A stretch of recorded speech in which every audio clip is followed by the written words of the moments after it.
ನಮಸ್ತೆ ಫ್ರೆಂಡ್ಸ್, ಇವತ್ತಿನ ಒಂದು ವಿಶೇಷವಾದಂಥ ವಿಡಿಯೋಗೆ ಸ್ವಾಗತವನ್ನು ಬಯಸ್ತಾ ನಾವು ಎವ್ರಿ ಎಕ್ಸಾಮ್ಸ್ ಅನ್ನ ನೋಡ್ತಾ ಬಂದಾಗ ಎಕನಾಮಿಕ್ ಸರ್ವೆ ಮತ್ತು ಬಜೆಟ್ ಮೇಲೆ ಕ್ವಶನ್ಸ್ಗಳು ಬರುವಂತಹ ಸಾಧ್ಯತೆಗಳು ಇರುತ್ತೆ. ಹಾಗಾಗಿ ಇವತ್ತಿನ ಒಂದು ತರಗತಿಯಲ್ಲಿ ನಾನು ಎಕನಾಮಿಕ್ ಸರ್ವೆ 2024-25ರ ಒಂದು ಎಕನಾಮಿಕ್ ಸರ್ವೆಯನ್ನ ಮಾಡ್ತಾ ಇರುವಂಥದ್ದು. ಅದರಲ್ಲಿ ಸುಮಾರು 13 ಅಧ್ಯಾಯಗಳನ್ನು ನೋಡ್ತೇವೆ. ಸುಮಾರು 700ಕ್ಕೂ ಹೆಚ್ಚು ಪುಟಗಳ ಒಂದು ವಿನ್ಯಾಸವನ್ನ ನಾವು ಎಕನಾಮಿಕ್ ಸರ್ವೆಯಲ್ಲಿ ಗಮನಿಸುವಂಥದ್ದು. ಹಾಗಾಗಿ ಅದರ ಒಂದು ಸಂಕ್ಷಿಪ್ತ ವಿವರಣೆ ಮತ್ತು ಅದಕ್ಕೆ ಬೆಸ್ಟ್ ಬುಕ್ ಅನ್ನುವಂಥದ್ದು ಯಾವುದು ನೋಡೋದಾದ್ರೆ ನೀವು ಸ್ಪರ್ಧಾ ವಿಜೇತ ಅವ್ರದ್ದು 2024-25 ಒಂದು ಆರ್ಥಿಕ ಸಮೀಕ್ಷೆ ಅನ್ನುವಂಥದ್ದು ಅದು ಬೆಸ್ಟ್ ಇದೆ. ಜೊತೆಗೆ ಅವ್ರದ್ದು ಆ್ಯಡ್ ಮತ್ತೆ ಇದನ್ನು ಕೂಡ ಆ್ಯಡ್ ಮಾಡಿದ್ದಾರೆ. ಬಜೆಟ್ 2025-26ರ ಬಜೆಟ್ ಅನ್ನು ಕೂಡ ಅದರಲ್ಲಿ ಆ್ಯಡ್ ಮಾಡಿರುವಂಥದ್ದು ಅದು ಬೆಸ್ಟ್ ಇದೆ. ನಿಮಗೆ ಅದು ಸ್ವಲ್ಪ ನಿಮ್ಮ ಈ ಬರುವಂತಹ FTA STA ಹುದ್ದೆಗಳಿಗೆ ಮತ್ತು KE ಇಂದ ನೋಟಿಫಿಕೇಶನ್ ಆಗುವಂಥ ಎಲ್ಲ ಹುದ್ದೆಗಳಿಗೆ ಅನುಕೂಲ ಆಗುವಂಥದ್ದು. ಮೊದಲು ಅಧ್ಯಾಯ 1ರ ಒಂದು ರಾಜ್ಯದ ಆದಾಯ ಬೆಲೆಗಳು ಮತ್ತು ಹಣದುಬ್ಬರಕ್ಕೆ ಸಂಬಂಧಪಟ್ಟಂತೆ ಗಮನಿಸೋದಾದ್ರೆ ಇಲ್ಲಿ ಸ್ವಲ್ಪ ಬೇಸಿಕ್ ಮಾಹಿತಿಯನ್ನು ನಿಮ್ಮೊಂದಿಗೆ ಹಂಚ್ಕೊಂತೀವಿ. ಕರ್ನಾಟಕಕ್ಕೆ ಸಂಬಂಧಪಟ್ಟಂತೆ ಸುಮಾರು 1,91,791 ಚದರ ಕಿಲೋಮೀಟರ್ ಒಂದು ಚದರ ಕಿಲೋಮೀಟರ್ನ ಹೊಂದಿರುವಂಥದ್ದು ನಮ್ಮ ಕರ್ನಾಟಕದ ಭೂ ವಿಸ್ತೀರ್ಣ ಅನ್ನುವಂಥದ್ದು. ನಮ್ಮ ಭಾರತಕ್ಕೆ ಹೋಲಿಸಿದಾಗ ಸುಮಾರು 5.83ರ ಒಂದು ಏನು ಭೂ ವಿಸ್ತೀರ್ಣಕ್ಕೆ ಹೊಂದಿರುವಂಥದ್ದು ನಾವು ಕಾಣ್ತೇವೆ. ಇಲ್ಲಿ 2011ರ ಒಂದು ಜನಗಣತಿಯ ಆಧಾರದ ಮೇಲೆ 9ನೇ ಒಂದು ರಾಜ್ಯವಾಗಿ ನಮ್ಮ ಕರ್ನಾಟಕ ಕಾಣುವಂಥದ್ದು. ನಮ್ಮ ಅಕ್ಕಪಕ್ಕದ ರಾಜ್ಯಗಳನ್ನು ನೋಡಿದಾಗ ಸುಮಾರು 6 ರಾಜ್ಯಗಳೊಂದಿಗೆ ಗಡಿಯನ್ನು ಹಂಚಿಕೊಂಡಿದೆ. ಪ್ರಮುಖವಾಗಿ ಮಹಾರಾಷ್ಟ್ರ, ಗೋವಾ, ಕೇರಳ, ತಮಿಳುನಾಡು, ಆಂಧ್ರ ಪ್ರದೇಶ ಮತ್ತು ತೆಲಂಗಾಣ ಅನ್ನುವಂಥದ್ದು. ಇದು ನಮ್ಮ ಬೇಸಿಕ್ ಒಂದು ಭೌಗೋಳಿಕ ಲಕ್ಷಣಕ್ಕೆ ಸಂಬಂಧಪಟ್ಟಂಥದ್ದು. ಇನ್ನು ನಂತರದಲ್ಲಿ ನಮ್ಮ 2024ನೇ ಸಾಲಿನ ಒಂದು ರಾಜ್ಯದ ಆಂತರಿಕ ಉತ್ಪನ್ನ GSDP ಎಷ್ಟಿದೆ, GDP ಏನಿದೆ ಅದೆಲ್ಲವನ್ನ ಮಾಹಿತಿಯನ್ನ ತಿಳ್ಕೊಂತ ಹೋಗುವಂಥದ್ದು. ಬಹಳ ಮುಖ್ಯವಾಗಿ ನಮ್ಮ 2011ರ ಒಂದು ಜನಗಣತಿ ಪ್ರಕಾರವಾಗಿ ನೋಡೋದಾದ್ರೆ ಗ್ರಾಮೀಣ ಪ್ರದೇಶದಲ್ಲಿ ಮತ್ತು ನಗರ ಪ್ರದೇಶದಲ್ಲಿ ಇರುವಂತಹ ಒಂದು ಜನರ ಒಂದು ಮಾಹಿತಿಯನ್ನ ನೀಡಲಾಗಿದೆ. ಸುಮಾರು 61.3ರಷ್ಟು ಗ್ರಾಮೀಣ ಪ್ರದೇಶದಲ್ಲಿ ನೆಲೆಸಿದ್ದಾರೆ. ಹಾಗೆ ನಗರವಾಸಿಗಳು ಅನ್ನುವಂಥದ್ದು 38.67ರಷ್ಟು ಇರುವಂಥದ್ದು. GDP ನಿಮಗೆಲ್ಲ ಗೊತ್ತಿದೆ. ಹಣಕಾಸು ವರ್ಷದಲ್ಲಿ ಉತ್ಪಾದನೆ ಆದಂತಹ ಎಲ್ಲ ಸರಕು ಸೇವೆಗಳ ಒಂದು ಆರ್ಥಿಕ ಮೌಲ್ಯವನ್ನ ನಾವು ಒಟ್ಟು GDP ಅಂತ ಕರಿತೀವಿ. ಇಲ್ಲಿ 2024-25ನೇ ಸಾಲಿನಲ್ಲಿ ನಾವು ಆಂತರಿಕ ಉತ್ಪನ್ನಕ್ಕೆ ಅಂದ್ರೆ ನಮ್ಮ ರಾಷ್ಟ್ರಕ್ಕೆ ನಾವು ನಮ್ಮ ರಾಜ್ಯದಿಂದ GDP ಆಗಿ ಸುಮಾರು 8.9ರಷ್ಟು ಕೊಡುಗೆಯನ್ನು ಕೊಟ್ಟಿರುವಂಥದ್ದು ನೆನಪಿರಬೇಕು. ಎಕ್ಸಾಮ್ನಲ್ಲಿ ಕೇಳುವಂಥ ಸಾಧ್ಯತೆಗಳು ಹೆಚ್ಚಿರುತ್ತೆ. ಅಂದ್ರೆ ಭಾರತದ GDPಗೆ ಕರ್ನಾಟಕದ ಪಾಲು ಎಷ್ಟು ಅನ್ನುವಂಥದ್ದು ಶೇಕಡ 8.9ರಷ್ಟು ಕೊಟ್ಟಿರುವಂಥದ್ದನ್ನು ನಾವು ನೋಡ್ತೇವೆ. ನಂತರ 2024-25ನೇ ಸಾಲಿನ ಒಂದು ಆಂತರಿಕ ಉತ್ಪನ್ನವನ್ನ ನೋಡೋದಾದ್ರೆ SDGPಗಳನ್ನ ನೋಡೋದಾದ್ರೆ ಪ್ರಸಕ್ತ ಬೆಲೆಯಲ್ಲಿ ಶೇಕಡ 12.8ರಷ್ಟು, ಹಾಗೆ ಸ್ಥಿರ ಬೆಲೆಯಲ್ಲಿ ನಾವು 7.4ರನ್ನ ಗಮನಿಸುವಂಥದ್ದು. ಅದಕ್ಕೆ ಒಂದು ಚಾರ್ಟ್ ಅನ್ನ ಹಾಕಿ ನಾನು ವಿಶ್ಲೇಷಣೆಯನ್ನ ಮಾಡ್ತಾ ಹೋಗುವಂಥದ್ದು ಗಮನಿಸಿ. ಇಲ್ಲಿ ಮೊದಲಿಗೆ ನಾವು 2024-25ನೇ ಸಾಲಿನ 24 ಮತ್ತು 25ನೇ ಸಾಲಿನ ರಾಜ್ಯದ ಆಂತರಿಕ ಉತ್ಪನ್ನ ಒಟ್ಟು ಅಂತ ಬರ್ಕೊಳ್ಳಿ. ಒಟ್ಟು ರಾಜ್ಯದ ಆಂತರಿಕ ಉತ್ಪನ್ನ ಬರ್ಕೋಬೇಕಾಗುತ್ತೆ. ಇಲ್ಲಿ ಒಟ್ಟು ಆಂತರಿಕ ಉತ್ಪನ್ನ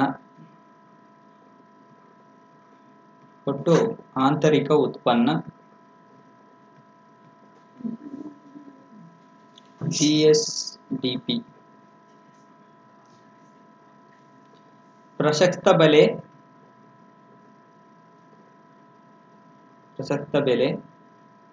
ಇಲ್ಲಿ ಸ್ಥಿರ ಬೆಲೆ ಇದನ್ನು ನೋಡ್ಕೋಬೇಕು. ಪ್ರಸಕ್ತ ಬೆಲೆ ಅಂದ್ರೆ 2024-25 ಬರುತ್ತೆ. ಸ್ಥಿರ ಬೆಲೆ ಅಂತ ಬಂದಾಗ 2011-12 ಬರುವ ಎಲ್ಲ ಗೊತ್ತಿರುತ್ತೆ. ಇಲ್ಲಿ ಫಸ್ಟ್ ಇದಕ್ಕೆ ಸಂಬಂಧಪಟ್ಟಂತೆ GSDP ಎಷ್ಟಿದೆ ಅನ್ನುವಂಥ ಪ್ರಸಕ್ತ ಬೆಲೆಯಲ್ಲಿ GSDPಯ ಒಂದು ಮೌಲ್ಯವನ್ನ ನೋಡೋದಾದ್ರೆ 28 1,83,903 ಇರುತ್ತೆ. ಹಾಗಾದರೆ ಜಿ ಡಿ ಪಿ ಏನಿದೆ ಅದು ಕೂಡ ಇಂಪಾರ್ಟೆಂಟ್.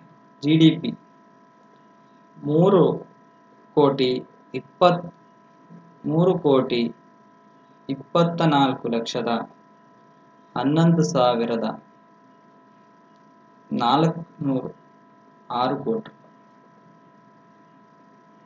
ಕೋಟಿ ಇರುವಂತ. ಇದು ನಾವು ಬೆಳವಣಿಗೆ ದರವನ್ನು ನೋಡ್ತಾ ಬಂದಾಗ ಇಲ್ಲಿ 12% ಒಂದು ಬೆಳವಣಿಗೆ ದರ ಇದೆ. ಬಹಳ ಇಂಪಾರ್ಟೆಂಟ್, ಇದು 12%. ಇಲ್ಲಿ ಜಿ ಡಿ ಪಿಯಲ್ಲಿ ನೋಡೋದಾದ್ರೆ ನಾವು 9.7% ಇರುವಂತ. 9.7%. ಇನ್ನು ಸ್ಥಿರ ಬೆಲೆಗಳಲ್ಲಿ ಏನೇನು ಬದಲಾವಣೆ ಆಗಿದೆ?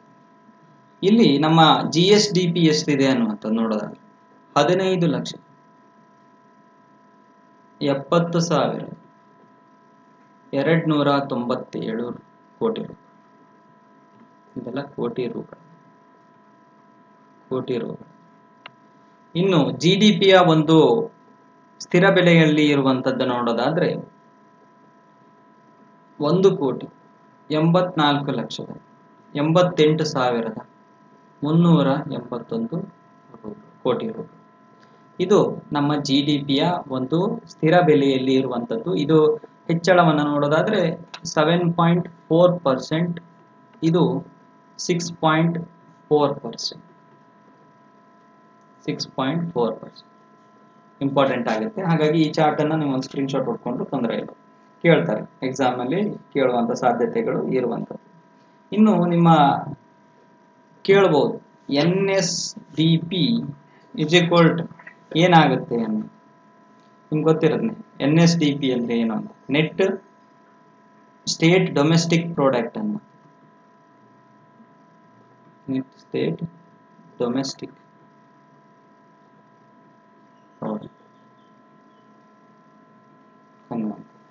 ಅದು ಗೊತ್ತಿರಬೇಕು ನಿಮ್ಗೆ. ಇನ್ನು NSDP ಪ್ರಶಸ್ತ ಬೆಲೆಯಲ್ಲಿ ಏನಿರುತ್ತೆ ಅನ್ನುವಂಥದ್ದನ್ನ ನೆಕ್ಸ್ಟ್ ಚಾರ್ಟ್ ಅಲ್ಲಿ ತೋರಿಸ್ತೀನಿ. ನಮ್ಮ NSDP ಪ್ರಶಸ್ತ ಬೆಲೆಗಳಲ್ಲಿ ಎಷ್ಟಿದೆ ಮತ್ತು ಸ್ಥಿರ ಬೆಲೆಯಲ್ಲಿ ಏನಿದೆ. ಇಲ್ಲಿ 2023-24 ಒಂದು ಅಂದಾಜನ್ನ ಮಾಡಿದಾಗ ಪ್ರಸಕ್ತ ಬೆಲೆಗಳಲ್ಲಿ 2023-24 NSDP ಏನಿತ್ತು ಅನ್ನೋದು ಸುಮಾರು 23,08,658 ಕೋಟಿ ರೂಪಾಯಿ. ಪ್ರಸಕ್ತ ಬೆಲೆಯಲ್ಲಿ 2023-24 ಇಷ್ಟು ಕೋಟಿ ರೂಪಾಯಿ ಇರುವಂತದ್ದು. ಇನ್ನು 2024-25 ಏನು ಒಂದು ಬೆಲೆ ಇತ್ತು ಅನ್ನೋದು ನೋಡೋದಾದ್ರೆ ಸುಮಾರು 26,03,948 ಕೋಟಿ ರೂಪಾಯಿಗಳು ಆಗಿರುವಂಥದ್ದು. ಅದು ಕೂಡ ಇಂಪಾರ್ಟೆಂಟ್ ಆಗುತ್ತೆ. NSDP ಅನ್ನುವಂಥದ್ದು ಗೊತ್ತಿರಬೇಕು ನಿಮಗೆ. NSDP ಅನ್ನ ನೀವು ಯಾವ ರೀತಿಯಾಗಿ ಬರೀತೀರಾ ಅದು ಗೊತ್ತಿರಬೇಕು ನಿಮಗೆ. NSDP is equal to GSDP minus ಏನದು ಡಿಪ್ರಿಷಿಯೇಷನ್, ಸವಕಳಿಯನ್ನು ಕಳಿಬೇಕಾಗುತ್ತೆ, ಆವಾಗ ಬರುವಂಥದ್ದು NSDP ಅನ್ನುವಂಥದ್ದು. ಇನ್ನು ನಂತರದಲ್ಲಿ ರಾಜ್ಯದ ಒಟ್ಟು ಆಂತರಿಕ ಉತ್ಪನ್ನಕ್ಕೆ ವಲಯವಾರು ಕೊಡುಗೆ ಅನ್ನುವಂಥದ್ದು ಬರುತ್ತೆ. ಅದು ಕೂಡ ಇಂಪಾರ್ಟೆಂಟ್ ಆಗುತ್ತೆ. ರಾಜ್ಯಕ್ಕೆ ಒಟ್ಟು ಆಂತರಿಕ ಉತ್ಪನ್ನಕ್ಕೆ GSDPಗೆ ವಲಯವಾರು ಕೊಡುಗೆ ಏನಿದೆ ಅನ್ನೋ, ಯಾವ ಕ್ಷೇತ್ರಗಳು ಯಾವ ಕೊಡುಗೆಯನ್ನು ಎಷ್ಟೆಷ್ಟು ಪ್ರಮಾಣದಲ್ಲಿ ಕೊಟ್ಟಿದೆ ಅನ್ನುವಂಥದ್ದು ವ್ಯತ್ಯಾಸಗಳನ್ನು ಕೂಡ ಇಂಪಾರ್ಟೆಂಟ್ ಆಗುತ್ತೆ. ಮೊದಲನೇದಾಗಿ ಕೃಷಿಗೆ ಸಂಬಂಧಪಟ್ಟಂಥದ್ದು ಕೈಗಾರಿಕೆಗೆ ಸಂಬಂಧಪಟ್ಟಂಥದ್ದು, ಹಾಗೆಯೇ ಸೇವಾ ವಲಯಕ್ಕೆ ಸಂಬಂಧಪಟ್ಟ ಎಷ್ಟೆಷ್ಟು ಪ್ರಮಾಣದಲ್ಲಿ ಇದೆ ಅನ್ನುವಂಥದ್ದು ನೋಡಿ. ಇಲ್ಲಿ ಆಂತರಿಕ ಉತ್ಪನ್ನಕ್ಕೆ GSDPಗೆ 2023-24 ಒಂದು ವರ್ಷ ಬ್ಯಾಕ್ ಅನ್ನ ತಗೊಳ್ಳೋಣ. ಹಾಗೆಯೇ ಈ 2024-25 ಒಂದು ಸಾಲನ್ನ ತೆಗೆದುಕೊಂಡು ಪ್ರಶಸ್ತ ಸಾಲನ್ನ ತಗೊಂಡು ಪ್ರಶಸ್ತ ವರ್ಷವನ್ನ ತೆಗೆದುಕೊಂಡು ಇಲ್ಲಿ ಅಲ್ಲಿಗೂ ಬದಲಾವಣೆ ನೋಡಿದಾಗ ನಿಮ್ಗೆ ಅನುಭವ ಆಗುತ್ತೆ. ಇಲ್ಲಿ ಕೃಷಿಗೆ ಸಂಬಂಧಪಟ್ಟಂತೆ 11.95% ಇತ್ತು. ಪ್ರಸಕ್ತ ಸಾಲಿನಲ್ಲಿ 11.75 ಆಗಿರುತ್ತೆ. 72 ಆಗಿರೋ ಅಂದ್ರೆ ವ್ಯತ್ಯಾಸವೆಷ್ಟಿದೆ? ವ್ಯತ್ಯಾಸ ನಾವು ನೋಡೋದಾದ್ರೆ ಕೃಷಿಗೆ ವಲಯವಾರು ಕೊಡುಗೆಯಲ್ಲಿ ಕಡಿಮೆ ಆಗಿರುವಂಥದ್ದು. ಇನ್ನು ಕೈಗಾರಿಕೆ 2023-24 ಒಂದು ಪ್ರಮಾಣವನ್ನು ನೋಡಿದಾಗ 60.67 ಪ್ರಸಕ್ತ ಸಾಲಿನಲ್ಲಿ 20.15 ಇರುವಂತ, ಅಂದ್ರೆ ಇದರಲ್ಲೂ ಕೂಡ ಕಡಿಮೆ ಆಗಿರುವ ವಲಯವಾರು ಕಡಿಮೆಯಲ್ಲಿ GSDPಯಲ್ಲಿ ವಲಯವಾರು ಕೊಡುಗೆಗಳನ್ನ ನಾವು ಚರ್ಚೆ ಮಾಡ್ತಾ ಇದ್ದೇನೆ. ಸೇವಾ ವಲಯಕ್ಕೆ ಸಂಬಂಧಪಟ್ಟಂತೆ ಇದರಲ್ಲಿ ಸ್ವಲ್ಪ ಹೆಚ್ಚಿಗೆಯನ್ನ ನಾವು ನೋಡ್ತೇವೆ. 67.38 ಇರುವಂತದ್ದು ಪ್ರಸಕ್ತ ಸಾಲಿನಲ್ಲಿ 68.13 ಸ್ವಲ್ಪ ಅಲ್ಪ ಪ್ರಮಾಣದ ಏರಿಕೆಯನ್ನ ಕಾಣಬಹುದು. ಏರಿಕೆ ಇರುವಂತ ಇದು ನಮ್ಮ GSDPಗೆ 2024-25 ಸಾಲಿನ ಒಂದು ವ್ಯತ್ಯಾಸವನ್ನ ನಾವು ಗಮನಿಸ್ತಾ ಬಂದಿರುವಂತದ್ದು. ನಂತರದಲ್ಲಿ ಇದೇ ರೀತಿಯಾಗಿ ಇನ್ನೊಂದು ನಾವು ಸಂಕ್ಷಿಪ್ತವಾದಂತಹ ಮಾಹಿತಿ ಕೂಡ ಇಂಪಾರ್ಟೆಂಟ್ ಆಗುತ್ತೆ. ಅದು ಯಾವುದು ಅಂದ್ರೆ ಕರ್ನಾಟಕದ ರಾಜ್ಯದ ತಲಾ ಆದಾಯವನ್ನ ನೋಡ್ಬೇಕಾಗುತ್ತೆ. ಕರ್ನಾಟಕ ರಾಜ್ಯದ ತಲಾ ಆದಾಯವನ್ನ ನೋಡಬೇಕು. ಮೊದಲು 2023-24 ಸಾಲನ್ನ ನೋಡೋಣ. ನಂತರ 24-25 ಸಾಲನ್ನ ನೋಡೋಣ. ಇಲ್ಲಿ ಪ್ರಸಕ್ತ ಸಾಲು ಮತ್ತೆ ಸ್ಥಿರ ಬೆಲೆ ಇವೆರಡರಲ್ಲೂ ಗಮನಿಸಬೇಕು. ಇಲ್ಲಿ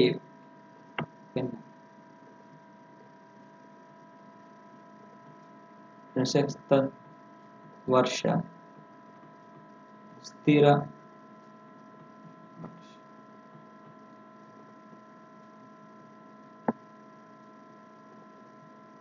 2023-24 ಪ್ರಸಕ್ತ ಬೆಲೆಯಲ್ಲಿ ನೋಡೋದಾದ್ರೆ 3,39,813 ರೂಪಾಯಿ ತಲಾ ಆದಾಯ. ಅದು 2024-25 ಸಾಲಿನಲ್ಲಿ 3,80,906 ರೂಪಾಯಿ ಆಗಿದೆ. ಅಂದ್ರೆ 12% ಹೆಚ್ಚಳವಾಗಿದೆ. ಹೋದ ವರ್ಷಕ್ಕೂ ಈ ವರ್ಷಕ್ಕೂ 12% ಹೆಚ್ಚಳವಾಗಿರುವಂತದ್ದನ್ನ ನಾವು ಗಮನಿಸ್ತೇವೆ. ಇನ್ನು ಸ್ಥಿರ ಬೆಲೆಗಳಲ್ಲಿ ನೋಡೋದಾದ್ರೆ ನಾವು 2023-24 ಒಂದು ಸಾಲಿನಲ್ಲಿ 1,91,970 ರೂಪಾಯಿ ಇತ್ತು. ಅದು 2024-25 ಸಾಲಿನಲ್ಲಿ 2,04,605 ರೂಪಾಯಿ ಇರುವಂಥದ್ದು. ಇದಕ್ಕೆ ನೋಡಿದಾಗ 6.6% ಹೆಚ್ಚಾಗಿರುವಂಥದ್ದು ಅಂದ್ರೆ ಸ್ಥಿರ ಬೆಲೆಗಿಂತನೂ ಪ್ರಸಕ್ತ ವರ್ಷದಲ್ಲಿ ದುಪ್ಪಟ್ಟು ಆಗಿರುವಂತಹ ಒಂದು ಮಾಹಿತಿಯನ್ನ ನಾವು ನೋಡುವಂಥದ್ದು. ಅದು ಕೂಡ ಇಂಪಾರ್ಟೆಂಟ್ ಆಗುತ್ತೆ. ಇದಾದ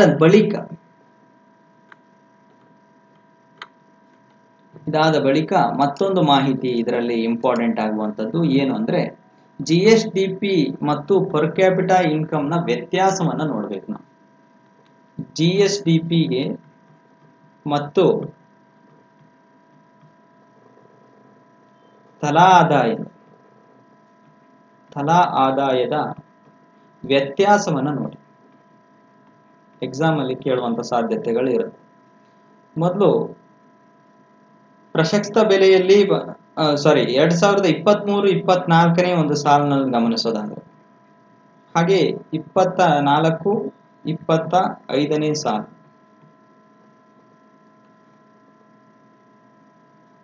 GSDPಯಲ್ಲಿ ಸುಮಾರು 10.2% ಹೆಚ್ಚಳವನ್ನ ನೋಡ್ತೇವೆ. ಹೆಚ್ಚಳ ಇದೆ. 2024-25ನೇ ಸಾಲಿನಲ್ಲಿ ಅದು 12.8% ಮತ್ತು ಹೆಚ್ಚು ಹೆಚ್ಚಳ ಆಗಿರುವಂಥದ್ದು. ಅಂದ್ರೆ 10.2 ಇರುವಂಥದ್ದು ಪ್ರಸಕ್ತ ಸಾಲಿನಲ್ಲಿ ಈ ಒಂದು ವರ್ಷದಲ್ಲಿ 12.8ಕ್ಕೆ ಹೆಚ್ಚಳ ಆಗಿರುವಂಥದ್ದನ್ನು ನೋಡ್ತೇವೆ. ಇದು ಯಾವುದು? GSD. ಇನ್ನು ತಲಾ ಆದಾಯ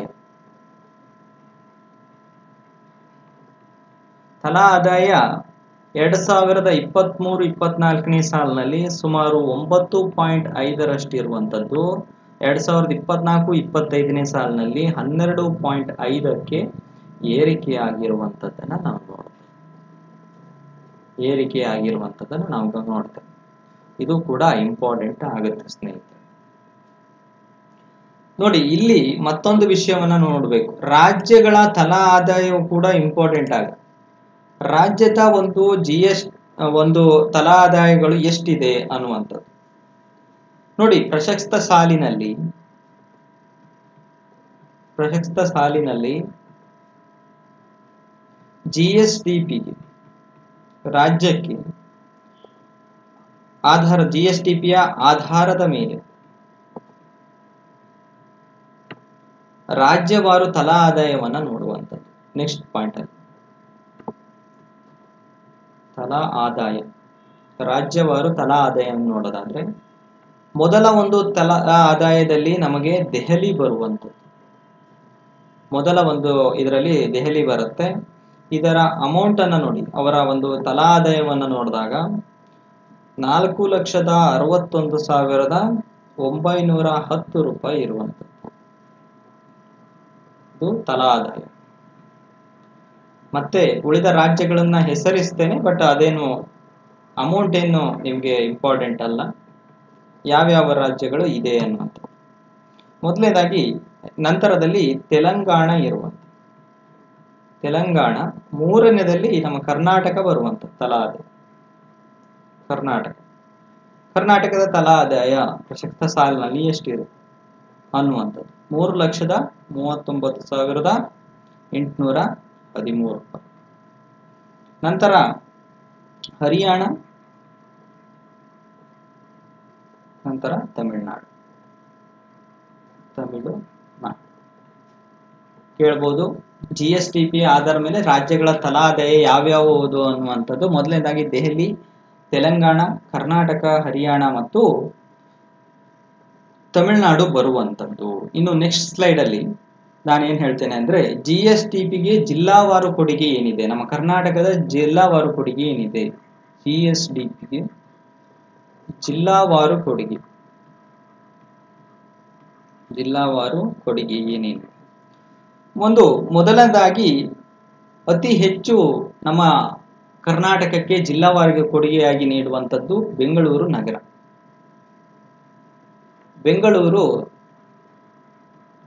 ಬೆಂಗಳೂರು ನಗರ ನಮ್ಮ GSDPಗೆ 39.1% GSDPಗೆ ಕೊಡುಗೆಯನ್ನ ನೀಡುತ್ತೆ. ಯಾವ ಕ್ಷೇತ್ರದಲ್ಲಿ ಅನ್ನೋದು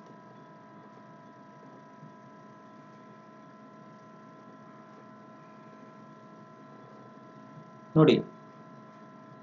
39 ಪಾಯಿಂಟ್ ಅಂದ್ರೆ ಸಾಕಷ್ಟು ಪ್ರಮಾಣದಲ್ಲಿ GSDPಗೆ ಕೊಡುಗೆಯನ್ನ ನೀಡಿರುವಂತದ್ದನ್ನ ನಾವು ನೋಡ್ತೇವೆ. ಮೊದಲನೇದಾಗಿ ಕೃಷಿಗೆ 1.6% ಕೊಡುವಂಥದ್ದು. ಇನ್ನು ಕೈಗಾರಿಕೆಗೆ ಸುಮಾರು 28.5%. ಸೇವಾ ವಲಯ ಸೇವೆಗೆ 48.9% ಕೊಡುಗೆಯನ್ನ ನಮ್ಮ ಬೆಂಗಳೂರು ನಗರ ಕೊಡುವಂಥದ್ದು. ನಂತರನೂ ಕೂಡ ಕೇಳಬಹುದು ಸ್ನೇಹಿತರೆ, ನಂತರದ ಜಿಲ್ಲೆ ಯಾವುದು ಬರುತ್ತೆ ಅನ್ನುವಂಥದ್ದು ನೆನಪಿರಲಿ, ದಕ್ಷಿಣ ಕನ್ನಡ ಬರುತ್ತೆ. ಅದು ಎಷ್ಟು ಪ್ರಮಾಣದಾಗಿ ಕೊಡುಗೆ ನೀಡುತ್ತೆ ಅಂದ್ರೆ GSDPಗೆ 5.4% ಕೊಡುಗೆಯನ್ನ 5.4 ನೀಡುತ್ತೆ. ನಂತರ ಇನ್ನೊಂದು ಸ್ಟೇಟ್ ಬರುತ್ತೆ, ಅದೇ ಬೆಳಗಾವಿ. GSDPಗೆ 3.9% ಕೊಡುಗೆಯನ್ನ ಅದು ಕೊಡುವಂಥದ್ದು. ಇನ್ನು ಅತ್ಯಂತ ಕಡಿಮೆ ಅಂತ ಕೇಳಬಹುದು ನಿಮಗೆ. ಫಸ್ಟ್ ಜಿಲ್ಲಾವಾರು ಕೊಡುಗೆಯಲ್ಲಿ ಅತ್ಯಂತ ಕಡಿಮೆ ಕೊಡುವಂತಹ ಒಂದು ಜಿಲ್ಲೆ ಯಾವುದು ಅನ್ನುವಂಥದ್ದು. ಅತ್ಯಂತ ಕಡಿಮೆ GSDPಗೆ ಕೊಡುಗೆ ನೀಡುವ ಜಿಲ್ಲೆ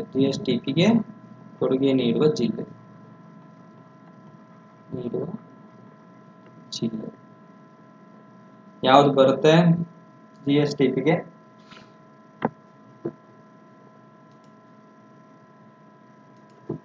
ಅತ್ಯಂತ ಕಡಿಮೆ GSDPಗೆ ಕೊಡುಗೆ ನೀಡುವಂತಹ ಜಿಲ್ಲೆ ಅಂದ್ರೆ ಕೂರ್ಗ್ ಬರುವಂಥದ್ದು. ಸುಮಾರು 0.7% ಕೊಡುಗೆಯನ್ನ ಕೊಡುತ್ತೆ. ಇಲ್ಲಿ ಅದರಲ್ಲಿ ಕೃಷಿಯ ಪ್ರಮಾಣವನ್ನು ಗಮನಿಸೋದಾದ್ರೆ ಇಲ್ಲಿ ಸ್ವಲ್ಪ ಕೃಷಿ ಒಂದು ಇವರಿಗೆ ಕೊಡುವಂಥದ್ದು ಹೆಚ್ಚಿಗೆ, ಕೈಗಾರಿಕೆ ಅನ್ನುವಂಥದ್ದು ಇರೋದಿಲ್ಲ, 0.5 ಅಷ್ಟು ಇದೆ.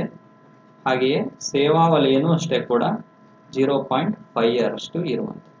ಅಂದ್ರೆ ಅತ್ಯಂತ GSDPಗೆ ಅತ್ಯಂತ ಕಡಿಮೆ ಕೊಡುವಂತಹ ಜಿಲ್ಲೆಯನ್ನ ನಾವು ಗಮನಿಸಿದಾಗ ಅದು ಕೊಡಗು ಜಿಲ್ಲೆಯಾಗಿರುವಂಥದ್ದು. ಅತಿ ಹೆಚ್ಚು ಜಿಲ್ಲಾವಾರು ಕೊಡುಗೆಯಲ್ಲಿ ಗಮನಿಸಿದಾಗ ಬೆಂಗಳೂರು ನಗರ ಆಗಿರ್ಬೋದು, ಅದು ಕೂಡ ಇಂಪಾರ್ಟೆಂಟ್ ಆಗುವಂಥದ್ದು. ಇನ್ನು ಜಿಲ್ಲಾವಾರು ತಲಾ ಆದಾಯದಲ್ಲಿ ಮುಂಚೂಣಿಯಲ್ಲಿರುವಂತಹ ಜಿಲ್ಲೆಗಳು ಯಾವುದು ಅನ್ನುವಂಥದ್ದು ನೋಡೋದಾದ್ರೆ ಅಬ್ಸಲ್ಯೂಟ್ಲಿ ಬರುವಂಥದ್ದು ಯಾವುದು?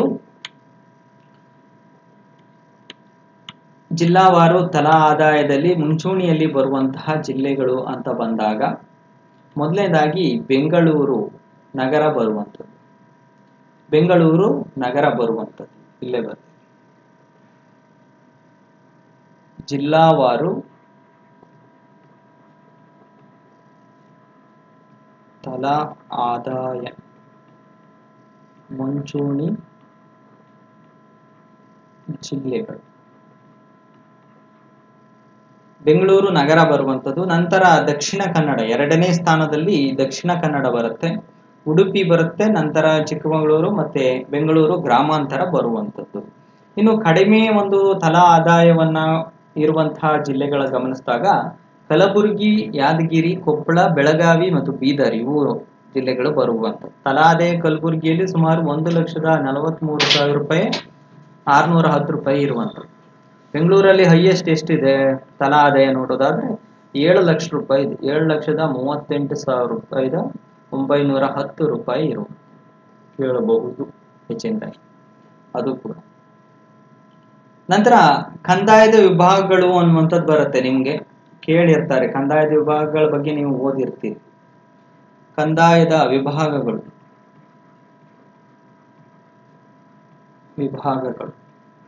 ನಮ್ಮ ಕರ್ನಾಟಕದಲ್ಲಿ 4 ಕಂದಾಯದ ವಿಭಾಗಗಳು ಬರುವಂಥದ್ದು. ಒಂದು ಮೊದಲನೇದಾಗಿ ಬೆಂಗಳೂರು ವಿಭಾಗ, ಎರಡನೇದು ಮೈಸೂರು ವಿಭಾಗ, ಮೂರನೇದು ಬೆಳಗಾವಿ ವಿಭಾಗ, ನಾಲ್ಕನೇದು ಕಲಬುರಗಿ ವಿಭಾಗ. ಈ ಒಂದು ವಿಭಾಗಗಳು, ಇದರಲ್ಲಿ ಬರುವಂತಹ ಡಿಸ್ಟಿಕ್ಗಳ ಸಂಖ್ಯೆ ಕೂಡ ನೆನಪಿರಬೇಕು. ಡಿಸ್ಟಿಕ್ ಬೆಂಗಳೂರಲ್ಲಿ ಎಷ್ಟು ಬರುತ್ತೆ? 9 ಡಿಸ್ಟಿಕ್ ಬರುತ್ತೆ. ಇಲ್ಲಿ 8, ಇಲ್ಲಿ 7 31 ಡಿಸ್ಟಿಕ್ ಬರುವಂತ 31 ಡಿಸ್ಟಿಕ್ಗಳು ಇಲ್ಲಿ ಬರುವಂಥದ್ದು. ಇನ್ನೊಂದು ಅಂಶವನ್ನ ನಾವು ನೋಡ್ಬೇಕು. ಇಲ್ಲೇನು ಅಂದ್ರೆ GSDPಗೆ, ರಾಜ್ಯದ ಒಟ್ಟು ಉತ್ಪನ್ನಕ್ಕೆ GSDPಗೆ ವಲಯವಾರು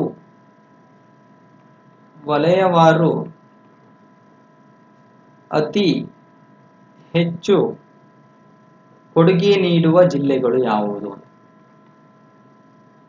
ವಲಯವಾರು ಅತಿ ಹೆಚ್ಚು ಕೊಡುಗೆ ನೀಡುವ ಜಿಲ್ಲೆಗಳು. ಕೊಡುಗು ಅಥವಾ ನೀಡುವ ಜಿಲ್ಲೆಗಳು ಅಂತ. ಮೊದಲನೇದಾಗಿ ಕ್ಷೇತ್ರ ಬರ್ಕೊಳ್ಳಿ, ಕೃಷಿ ಅನ್ನುವಂಥ, ಹಾಗೆಯೇ ಕೈಗಾರಿಕೆ, ಹಾಗೆಯೇ ಸೇವಾ ವಲಯ. ಇದು ಬರ್ಕೋಬೇಕಾಗುತ್ತೆ. ಮೊದಲನೇದು ಕೃಷಿಗೆ ಜಿಲ್ಲಾವಾರು ಅತಿ ಹೆಚ್ಚು ಕೊಡುಗೆ ನೀಡುವಂಥದ್ದು ಮೊದಲ ಸ್ಥಾನದಲ್ಲಿ ಬೆಳಗಾವಿ ಬರುತ್ತೆ. ಬೆಳಗಾವಿ ಕೃಷಿ ಕ್ಷೇತ್ರಕ್ಕೆ ಸುಮಾರು 6.6ರಷ್ಟು ಒಂದು ಕೊಡುಗೆಯನ್ನ ಕೊಡುವಂಥದ್ದು. ಎರಡನೇ ಸ್ಥಾನದಲ್ಲಿ ತುಮಕೂರು ಡಿಸ್ಟಿಕ್ ಬರುತ್ತೆ. ತುಮಕೂರು ಡಿಸ್ಟಿಕ್ ಬರುತ್ತೆ, ಅದು 5.78ರಷ್ಟು ಇರುವಂಥದ್ದು. ಹಾಗಾದ್ರೆ ಕೈಗಾರಿಕೆಗೆ ಜಿಲ್ಲಾವಾರು ಕೊಡುಗೆಯಲ್ಲಿ ಮೊದಲ ಸ್ಥಾನದಲ್ಲಿ ಬರುವಂಥದ್ದು ನಿಮಗೆಲ್ಲ ಗೊತ್ತಿದೆ, ಬೆಂಗಳೂರು ನಗರ. ಬೆಂಗಳೂರು ನಗರ ಬರುತ್ತೆ. ಎಷ್ಟು ಪರ್ಸೆಂಟೇಜು? 28.5ರಷ್ಟು ಇರುವಂಥದ್ದು. ಎರಡನೇ ಸ್ಥಾನದಲ್ಲಿ ದಕ್ಷಿಣ ಕನ್ನಡ ಡಿಸ್ಟಿಕ್ ಬರುವಂಥದ್ದು. ದಕ್ಷಿಣ ಕನ್ನಡ ಎಷ್ಟು ಪರ್ಸೆಂಟೇಜ್? 1.2ರಷ್ಟು ಪರ್ಸೆಂಟೇಜ್. ಇನ್ನು ಸೇವಾ ವಲಯದಲ್ಲೂ ಅಷ್ಟೇ ಅಬ್ಸಲ್ಯೂಟ್ಲಿ ಬರುವಂಥದ್ದು ಬೆಂಗಳೂರು ನಗರ. ಬೆಂಗಳೂರು ನಗರ ಸುಮಾರು 48.9ರಷ್ಟು ಕೊಡುಗೆಯನ್ನು ಕೊಡುತ್ತೆ. ನಂತರ ದಕ್ಷಿಣ ಕನ್ನಡ ಸೇವಾ ವಲಯದಲ್ಲೂ ಕೂಡ ದಕ್ಷಿಣ ಕನ್ನಡ ಬರುವಂಥದ್ದು ಎರಡನೇ ಸ್ಥಾನದಲ್ಲಿ, ಅದು ಕೂಡ ಇರುವಂಥದ್ದು 4.3ರಷ್ಟು ಒಂದು GSDPಗೆ ವಲಯವಾರು ಕೊಡುಗೆಯಲ್ಲಿ ನೀಡುವಂತಹ ಒಂದು ಜಿಲ್ಲೆಗಳಾಗಿ ಬರುವಂಥದ್ದು. ಇನ್ನು ಕೊನೆಯದಾಗಿ ಇಲ್ಲೊಂದು ಪಾಯಿಂಟ್ ಅನ್ನ ಹೇಳಬೇಕು.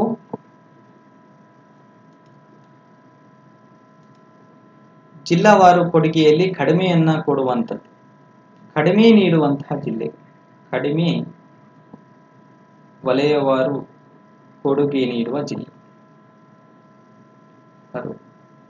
ಜಿಲ್ಲೆಗಳು ಯಾವುವು? GSDPಗೆ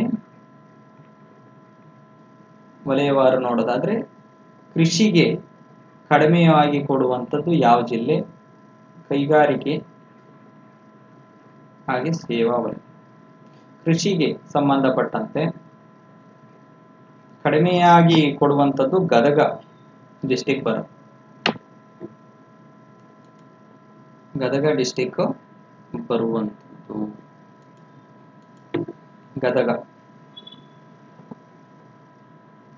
ಗದಗ ಬರುವಂಥದ್ದು. ಗದಗ ಎಷ್ಟು ಪರ್ಸೆಂಟ್ ಕೊಡುತ್ತೆ ಅಂದ್ರೆ ಕೃಷಿಗೆ ಕೇವಲ 1.1ರಷ್ಟು ಕೊಡುವಂಥದ್ದು. ನಂತರ ಡಿಸ್ಟಿಕ್ ಬರುವಂಥದ್ದು ಧಾರವಾಡ. ಧಾರವಾಡ ಇದು ಎಷ್ಟು ಪ್ರಮಾಣದಲ್ಲಿ ಅಂದರೆ 1.5ರಷ್ಟು ಕೊಡುವುದು. ಇದು ಒಂದು ಕೃಷಿ ಪ್ರಮಾಣದಲ್ಲಿ. ಇನ್ನು ಕೈಗಾರಿಕೆಯಲ್ಲಿ ಕೊಡಗು ಬರುತ್ತೆ. ಕೊಡಗು ಇದು ಎಷ್ಟು ಪ್ರಮಾಣದಲ್ಲಿ ಅಂದ್ರೆ 0.5, ಆಗ್ಲೇ ಬರೆದಿದೆ ನಾನಲ್ಲಿ, 0.5 ಬರುತ್ತೆ. ಯಾದಗಿರಿ, ನಂತರ ಯಾದಗಿರಿ ಡಿಸ್ಟ್ರಿಕ್ಟ್ ಬರುವಂಥದ್ದು, ಅದು ಸುಮಾರು 0.8ರಷ್ಟು ಎರಡನೇ ಸ್ಥಾನದಲ್ಲಿ ಬರುತ್ತೆ. ಇನ್ನು ಸೇವಾ ವಲಯದಲ್ಲಿ ಅತಿ ಕಡಿಮೆ ಕೊಡುವಂತಹ ಜಿಲ್ಲೆಯಲ್ಲಿ ಕೊಡಗು, ಮತ್ತೆ ಕೊಡಗು ಬರುತ್ತೆ, ಅದು 0.5. ಹಾಗೆಯೇ ನಂತರ ಮತ್ತೆ ಸೇಮ್ ಯಾದಗಿರಿ ಬರುವ 0.8ರಷ್ಟು ಕೊಡುಗೆ. ಇದು ಬಹಳ ಇಂಪಾರ್ಟೆಂಟ್ ಆದಂತಹ ಕಾನ್ಸೆಪ್ಟ್ ಸ್ನೇಹಿತರೆ. ಇದರ ಪ್ರತಿಯೊಂದು ಸ್ಕ್ರೀನ್ ಶಾಟ್ ತಗೋಬೇಕು. ನೀವು ತಗೊಂಡು ಒಂದೊಂದು ಸರಿ ರಿಮೈಂಡಿಂಗ್ ಮಾಡ್ತಾ ಇರಬೇಕು. ಯಾಕೆಂದ್ರೆ ಇದು ಕೇಳುವಂತಹ ಸಾಧ್ಯತೆಗಳು ಹೆಚ್ಚಿರೋದ್ರಿಂದ ಎಕ್ಸಾಮ್ಸ್ ನಿಟ್ಟಿನಿಂದ ಬಹಳಷ್ಟು ಇಂಪಾರ್ಟೆಂಟ್ ಆಗುತ್ತೆ. ಇದು ಈ ಒಂದು ಫಸ್ಟ್ ಚಾಪ್ಟರ್ಗೆ ಸಂಬಂಧಪಟ್ಟಂತಹ ಪ್ರಮುಖ ಮಾಹಿತಿ ಆಗಿತ್ತು ಸ್ನೇಹಿತರೆ ಅಂತ ಹೇಳ್ತಾ, ಮುಂದಿನ ವಿಡಿಯೋದಲ್ಲಿ ನಾನು ಮತ್ತೊಂದಿಷ್ಟು ಮಾಹಿತಿಯೊಂದಿಗೆ ಬರ್ತೀನಿ. ಅಲ್ಲಿವರೆಗೂ ಥ್ಯಾಂಕ್ ಯು ಆಲ್.